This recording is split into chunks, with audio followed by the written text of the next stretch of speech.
வணக்கம். எல்லாரும் எப்படி இருக்கீங்க? நான் ரொம்ப நல்லா இருக்கேன். நீங்கள் எல்லாரும் நல்லா இருக்கீங்கன்னு நம்புகிறேன். என்னடா இது வீடியோவில் ஆளை காணும், வெறும் வாய்ஸ் மட்டும் வருதே அப்படின்னு பார்க்குறீங்களா? ஆமாங்க, ஹெல்த் கேருக்காக ஒரு 1 வீக் ரெஸ்ட்டில் இருக்கேன். அதனால கிளாஸஸ் செஷன்ஸ் எல்லாமே நெக்ஸ்ட் வீக்கு போஸ்ட்போன் பண்ணியிருக்கேன். இருந்தாலும் பார்த்தீங்கன்னா எனக்கு நிறைய பேர் மெசேஜஸ் பண்ணியிருக்கீங்க. என்பிடி ஹேண்டில் பண்ணுறதுல பவுண்ட்ரி செட் பண்ணணும் அப்படின்னு லாஸ்ட் வீடியோவில் சொல்லியிருந்தீங்களே, அது எப்படி செட் பண்ணுறது அப்படின்ற ஒரு சில டிப்ஸ் சொல்லுங்கள் அப்படின்னு கேட்டிருக்கீங்க. அதனால் நான் உங்களுக்கு வந்து வாய்ஸ், அதாவது ஆடியோவில் மட்டுமே இந்த டிப்ஸ் வந்து சொல்கிறேன். ஸோ அடுத்த வீடியோஸில் கண்டிப்பாக உங்களுக்கு இதை எலாபரேட் பண்ணியும் சொல்கிறேன். எப்படி பவுண்ட்ரி செட் பண்ணணும்.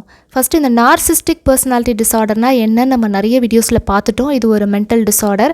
தன்னை பற்றி மட்டுமே யோசித்து கொஞ்சம் கூட அடுத்தவங்களை பற்றி கேர் பண்ணாத ஆட்கள். ரொம்ப சிம்பிள் டெஃபினிஷன் சொல்கிறேன். இன்னும் டீப்பாக இதை பற்றி நான் நிறைய சொல்லியிருக்கேன். Self importance, lack of empathy, centre of attraction, இதுதான் மேஜராக அவங்களுக்கு இருக்கக்கூடிய ட்ரைட்ஸு. சரி, இப்போ இந்த மாதிரி ஆளுங்களோடு தான் நான் இப்போ இருந்துகிட்ருக்கேன். என்னால் விலகிலாம் போக முடியாது. அவங்கள தினமும் நான் பார்த்துட்டே இருக்கேன். மேபி அவங்க என்னோடய லைஃப் பார்ட்னர் இல்லை என்னோடய பேரண்ட்ஸ், இந்த மாதிரி என்னோட நெருங்கிய சொந்தங்களாக இருக்கிறப்ப நான் என்ன பண்ணுறது? இந்த மாதிரி கொஷின்ஸ் தான் நிறைய பேர் கேட்டிருக்கீங்க. ஸோ இதுக்கு தான் நம்ம பவுண்ட்ரி செட்டிங் அப்படிங்கிற ஒரு விஷயம் வந்து ரொம்ப ரொம்ப முக்கியமாக நம்ம ஃபாலோ பண்ண வேண்டியது.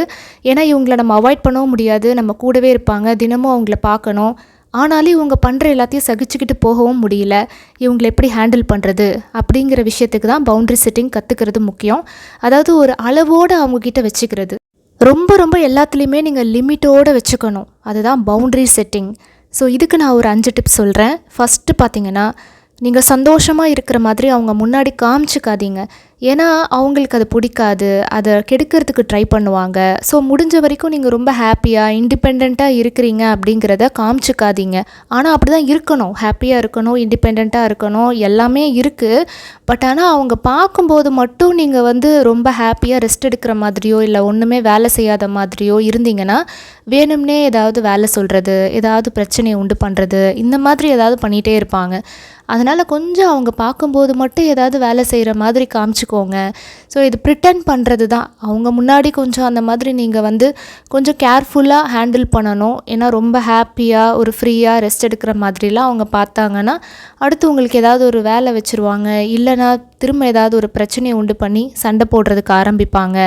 ஸோ அவங்க முன்னாடி ஒரு ஹாப்பியாக சந்தோஷமாக யார்கிட்டயோ ஃப்ரெண்ட்கிட்ட நீங்கள் ஃபோனில் பேசுகிறீங்கன்னு தெரிஞ்சால் கூட அதையுமே அவங்க கெடுக்கிறதுக்கு ட்ரை பண்ணுவாங்க. இல்லை அந்த ஃப்ரெண்டுக்கிட்ட உங்களை பற்றி ஏதாவது தப்பு தப்பாக சொல்லிவிட்டு உங்களுக்கும் அவங்களுக்கும் ஏதாவது பிரச்சனையை உண்டு பண்ணி விட்டுருவாங்க. ஸோ ஒரு ஃப்ரெண்டு அப்படிங்கிற ஒரு ஆளை கூட நீங்கள் வந்து இவங்ககிட்ட இன்ட்ரடியூஸ் பண்ணக்கூடாது. இவங்க எனக்கு ரொம்ப பிடிக்கும், இவங்ககிட்ட நான் நிறைய டைம் ஸ்பெண்ட் பண்ணுவேன், அந்த மாதிரிலாம் நீங்கள் இவங்ககிட்ட ஷேர் பண்ணிங்கன்னா அந்த ஃப்ரெண்டுக்கிட்ட உங்களை பற்றி ஏதாவது தப்பாக சொல்லி 2 பேருக்கும் பிரச்சனை வர மாதிரி பண்ணுவாங்க. இது எதுவுமே டைரெக்டாக பண்ண மாட்டாங்க. ரொம்ப ஈஸியாக கண்டுபிடிக்கிற மாதிரிலாம் இருக்காது. கொஞ்சம் இன்டைரக்டாக அவங்களுக்கு அதில் ரொம்ப எக்ஸ்பர்ட் அவங்க. ஸோ அந்த மாதிரி ஏதாவது பண்ணி பிரித்து விட்ருவாங்க. நீங்கள் நல்லா யார்கிட்டையாவது பேசிகிட்டு இருக்கீங்கன்னு தெரிஞ்சால் அதுவுமே அவங்களுக்கு அது வந்து பிடிக்காது. ஸோ உங்களோட ஃப்ரெண்ட்ஸு, உங்ககிட்ட நல்லா பேசிகிட்டு இருக்கிற ரிலேட்டிவ்ஸ், இந்த மாதிரி க்ளோஸாக நீங்கள் யார் கூடலாம் இருக்கீங்களோ அந்த விஷயங்களை நீங்கள் அவங்கக்கிட்ட ஷேர் பண்ணக்கூடாது. அந்த மாதிரி ஷேர் பண்ணுறதுமே உங்களுக்கு ரொம்ப நல்லது கிடையாது. அதாவது ஷேர் தான் பண்ணக்கூடாது. ஆனால் அவங்க எல்லாரு கூடயும் நீங்கள் எப்பவும் போல் கனெக்ஷனில் இருந்துகிட்டே இருக்கணும். அவங்க கூட பேசலாம், ஃப்ரெண்ட்ஸோட டைம் ஸ்பெண்ட் பண்ணலாம். ஆனால் அவங்கக்கிட்ட காமிச்சிக்கக்கூடாது, தெரியக்கூடாது, அவ்வளோதான். ஸோ செகண்ட் வந்து பார்த்திங்கன்னா, உங்களோட முக்கியமான கோல்ஸ் எதையுமே ஷேர் பண்ணாதீங்க. அதாவது உங்களுக்குன்னு லைஃப்க்கான ஒரு இலக்குகள் வச்சுருப்பீங்க. அடுத்த மூவ் என்ன பண்ண போகிறீங்க அப்படிங்கிறதே அவங்களுக்கு தெரியக்கூடாது. நீங்கள் ஏன் இதெல்லாம் பண்ணிகிட்ருக்கீங்க அப்படிங்கிறது கூட அவங்களுக்கு தெரியக்கூடாது. எல்லாமே சீக்ரெட்டாக தான் பண்ணணும். உங்களுக்கு ஏதாவது பிக்கர் அச்சீவ்மெண்ட் பண்ணணும்னு ஆசை இருக்குது, பெரிய விஷனோடு நீங்கள் எல்லாம் பண்ணிகிட்ருக்கீங்க அப்படின்னா தயவு செஞ்சு உங்களோட கோல்ஸை அவங்களுக்கு ஷேர் பண்ணவே பண்ணாதீங்க. இது என்பிடிஸ்ன்னு கிடையாது. ஒரு சில ஜெலசியான பீப்புள்கிட்டலாம் வந்து உங்களோட விஷன், உங்களோட கோல்ஸ் எல்லாம் ஷேர் பண்ணக்கூடாது அப்படின்னு ஜென்ரலாகவே சொல்லுவாங்க இல்லையா? ஆனால் இந்த என்பிடிஸ் கிட்ட எப்பயுமே எந்த ஒரு கோல்ஸையுமே நீங்கள் ஷேர் பண்ணவே கூடாது. ஏன்னா அதை தடுக்கிறதுக்கு எவ்வளவோ ட்ரை பண்ணுவாங்க. இதை உங்களால் இனிஷியலாக கண்டுபிடிக்கவே முடியாது. ஏதோ யதார்த்தமாக நடக்குது அப்படிங்கிற மாதிரி தான் தெரியும். ஆனால் நீங்கள் க்ளோஸாக வாட்ச் பண்ணால் தான் புரியும் நான் இப்போ என்ன சொல்கிறேன் அப்படிங்கிறதே. அதாவது அவங்கக்கிட்ட நீங்கள் டைரெக்டாக எதுவுமே கண்டுபிடிக்கவே முடியாது. எல்லாமே இன்டைரக்டாக ஏதாவது ஒன்று பண்ணிகிட்டே இருப்பாங்க. நீங்கள் ரொம்ப க்ளோஸாக வாட்ச் பண்ணால் மட்டும்தான் நான் இப்போ என்ன சொல்கிறேங்கிறதே உங்களால் கண்டுபிடிக்க முடியும். அதனால் முடிஞ்ச வரைக்கும் உங்களோட கோல்ஸ், உங்களுடைய நெக்ஸ்ட் மூவ் என்ன, நீங்கள் அடுத்து என்ன பண்ண போகிறீங்க. இப்போ ஒரு நல்ல கம்பெனியில் ஒர்க் பண்ணிகிட்ருக்கீங்க, அடுத்து உங்களுக்கு ஏதோ ஒரு கம்பெனி வந்து இதை விட நல்லா பெஸ்ட்டான ஒரு கம்பெனிக்காக நீங்கள் ட்ரை பண்ணுறீங்க அப்படின்னா இந்த ஒரு விஷயத்தை கூட நீங்கள் ஷேர் பண்ணாதீங்க. ஒரு இன்டர்வியூ அட்டன் பண்ண போகிறீங்களா, இதுக்கு தான் போகிறேன் அப்படிங்கிறத சொல்லிட்டு போகாதீங்க. ஏதோ ஒரு பெரிய காம்படிஷன் இல்லை ஏதோ ஒரு விஷயம் பெருசாக ஒன்று பண்ண போகிறீங்க, ஒரு மீட்டிங், அந்த மாதிரி ஒரு விஷயம் நடக்குது அப்படிங்கிறதே சொல்லாதீங்க. நீங்கள் சொன்னீங்கன்னா கண்டிப்பாக அந்த மீட்டிங்க்கு உங்களால் டைமுக்கு போகவே முடியாது. ஸோ நான் இன்னும் டீப்பாக நிறைய விஷயங்கள் இதில் இருக்குது. நான் வீடியோவில் வரும்போது கண்டிப்பாக இதை பற்றி நிறைய எக்ஸ்பிளைன் பண்ணுறேன். ஸோ ரொம்ப முக்கியமான பார்ட் என்ன அப்படின்னா, உங்களுடைய நெக்ஸ்ட் மூவ் சொல்லக்கூடாது. உங்களுடைய அச்சீவ்மெண்ட்ஸ் எதாவது பண்ண போகிறீங்க, கோல்ஸ் எதாவது வச்சுருக்கீங்க அப்படின்னா கண்டிப்பாக அது எதையுமே ஷேர் பண்ணாதீங்க.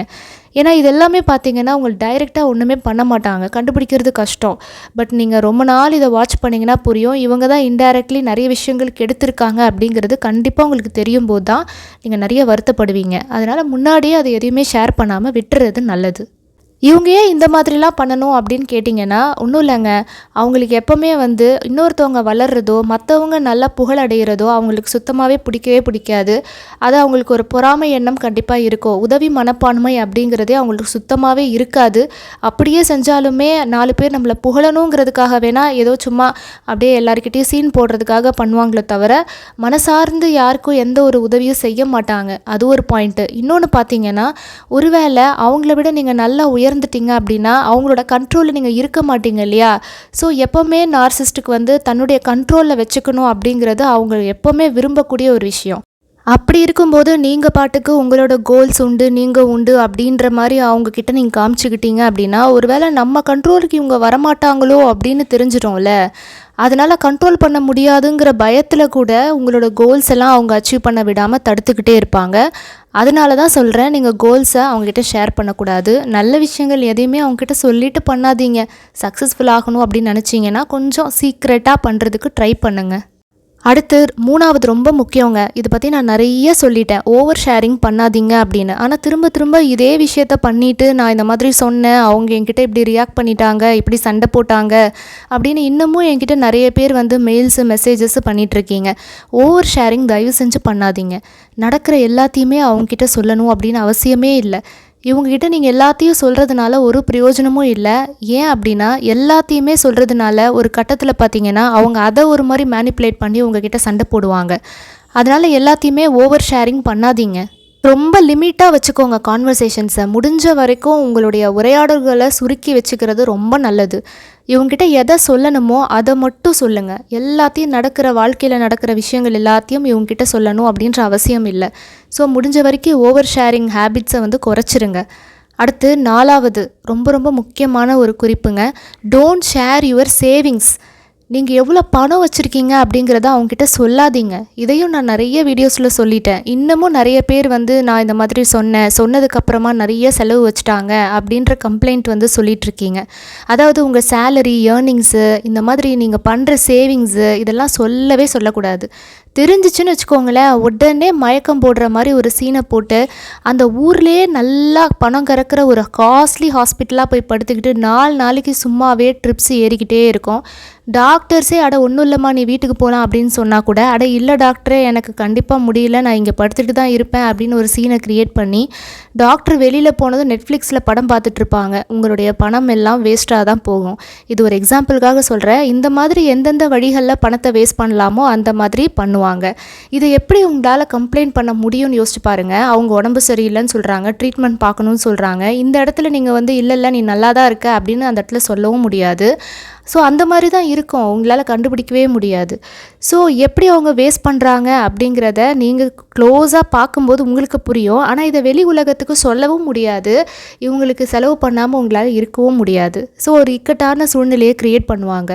உங்கள் பணம் எல்லாம் வேஸ்ட் பண்ணிவிடுவாங்க.